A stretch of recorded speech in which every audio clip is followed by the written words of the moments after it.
to offend you, we've got a case at the Idaho Supreme Court. Idaho versus Poole.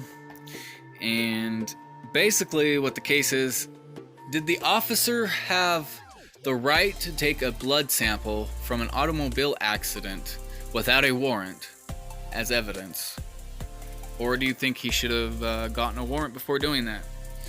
Let's get to the story and you guys can tell me what you think later. Idaho versus Poole. Alright, so the Justice Opinion Summary. The state appealed a district court decision to grant defendant David Poole's motion to suppress the results of a warrantless blood draw on the grounds that it was unreasonable search under the Fourth Amendment to the U.S. Constitution. In 2016, a police officer came upon the scene of an automobile accident involving two vehicles, one of which was driven by Poole. Poole had failed to negotiate a turn on his vehicle, was hit by oncoming traffic. He was not wearing a seatbelt, and his airbag deployed in the crash. As a result, he sustained a head injury and was unconscious when the officer arrived at the scene. Poole's son, a passenger in the vehicle, informed the officer that Poole had not been staying in his traffic lane prior to the crash. He also asserted that the doctors who prescribed medication to Poole never told him that he could not drive while taking his medications. When Poole regained consciousness, the officer questioned him and noted that he appeared very lethargic and had presented similar to a drunk driver. Slurred speech and thick tongue, and obviously disoriented. Poole told the officer that he believed he had taken his prescription medications that day. Shortly thereafter, a large baggie containing 7 bottles of prescription medication was recovered from Poole's vehicle. The officer recognized several of the medications and suspected that they had caused Poole to be impaired. Around that time, Poole and his son were taken to the hospital. The officer followed to question Poole further.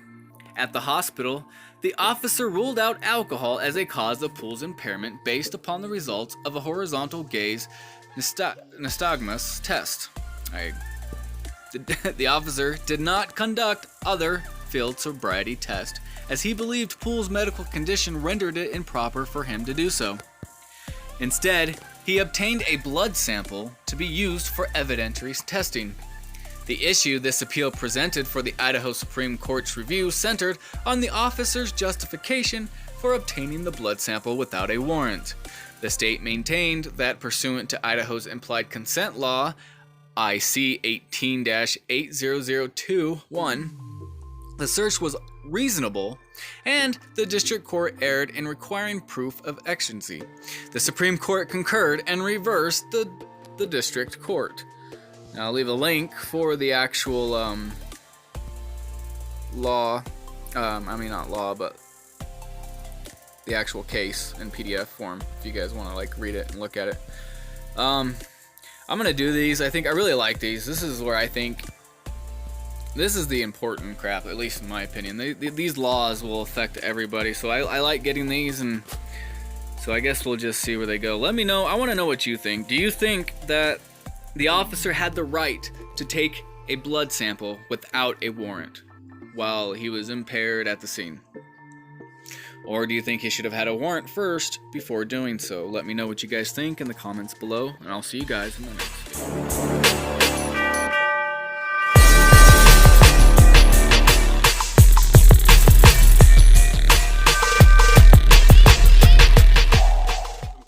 For the majority and the minority of this committee.